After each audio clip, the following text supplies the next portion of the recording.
ಶ್ರೀ ಮಹಾದೇವಿ ದೇವಸ್ಥಾನ ಹಾಗೂ ಸ್ಥಳೀಯ ಶ್ರದ್ಧಾ ಕೇಂದ್ರಗಳ ಧಾರ್ಮಿಕ ಕಾರ್ಯಗಳಲ್ಲಿ ಸಕ್ರಿಯವಾಗಿ ಭಾಗವಹಿಸಿ ಶ್ರಮ ಸೇವೆಯಲ್ಲಿ ಭಾಗವಹಿಸುತ್ತಾ ಬರುತ್ತಿದೆ. ಅಲ್ಲದೆ ಸಾಮೂಹಿಕ ಸದಸ್ಯರೊಂದಿಗೆ ಸಾಂಸ್ಕೃತಿಕ ಕಾರ್ಯಕ್ರಮಗಳನ್ನು ಸಂಘಟಿಸಿ ಸಮಾಜದ ಸಂಘಟನೆಗೆ ತನ್ನದೇ ಆದ ರೀತಿಯಲ್ಲಿ ಕೊಡುಗೆಗಳನ್ನು ನೀಡುತ್ತಿದೆ. ನವರಾತ್ರಿ ಉತ್ಸವ, ಶ್ರೀ ಕೃಷ್ಣ ಜನ್ಮಾಷ್ಟಮಿ ಕಾರ್ಯಕ್ರಮಗಳನ್ನು ಅದ್ದೂರಿಯಾಗಿ ಆಚರಿಸಿಕೊಂಡು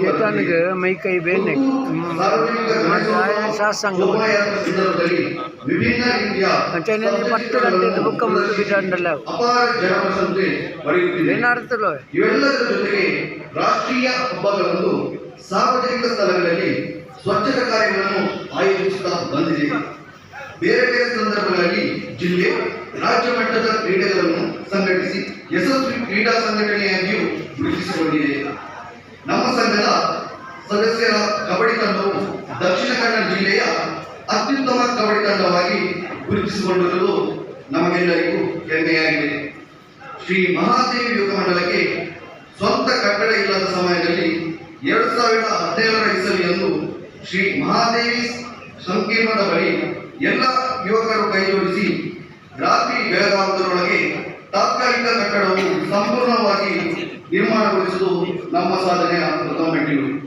ಕಾಲಕ್ರಮೇಣ ಯುವಕ ಮಂಡಲದ ಕಾರ್ಯಚಟುವಟಿಕೆಗಳು ಅನ್ಯಾನ್ಯ ಕ್ಷೇತ್ರದಲ್ಲಿ ವಿಸ್ತಾರಗೊಳ್ಳುತ್ತಾ ಹೋದಂತೆ ಸದರಿ ಕಟ್ಟಡದಲ್ಲಿ ಸೂಕ್ತ ವ್ಯವಸ್ಥೆಗಳು ಇಲ್ಲದ ಕಾರಣ ನೂತನ ಸುಸಜ್ಜಿತ ಕಟ್ಟಡದ ಕನಸನ್ನು ಹೊತ್ತು ಊರ ಹಾಗೂ ಹೊರಊರಿನ ದಾನಿಗಳಲ್ಲಿ ವಿನಂತಿಸಿದಾಗ ಯುವಕ ಮಂಡಲದ ಕಾರ್ಯಚಟುವಟಿಕೆಯನ್ನು ಕಣ್ಣಾರೆಗಳಂತ ಸಹೃದಯ ದಾನಿಗಳು ನೀಡಿದ ತಮ್ಮ ಮನ ಧನಗಳ ಸಹಕಾರದಿಂದ ದಿನಾಂಕ 28/2/2024ರಂದು ಶಿಲಾನ್ಯಾಸ ನೆರವೇರಿಸಿ ಕೇವಲ 7 ತಿಂಗಳಲ್ಲಿ ಕಟ್ಟಡ ಸಂಪೂರ್ಣವಾಗಿ ನಿರ್ಮಾಣಗೊಂಡು ಇಂದು ಬೆಳಗ್ಗೆ ಶ್ರೀ ಮಹಾಗಣಪತಿ ಹೋಮದೊಂದಿಗೆ ಅತಿಥಿ ಅಭ್ಯರ್ಥರ ಸಮ್ಮುಖದಲ್ಲಿ ಶ್ರೀ ಮಹಾದೇವಿ ಮಹಿಳಾ ಮಂಡಲದ ಕಾರ್ಯಕರ್ತರು ಮತ್ತು ಶ್ರೀ ಮಹಾದೇವಿ ಯುವಕ ಮಂಡಲದ ಕಾರ್ಯಕರ್ತರು, ಬಂಧುಗಳು ಹಾಗೂ ಗ್ರಾಮಸ್ಥರ ಉಪಸ್ಥಿತಿಯಲ್ಲಿ ಭವ್ಯವಾದ MYM ಕಾಂಪ್ಲೆಕ್ಸ್ ಎಂಬ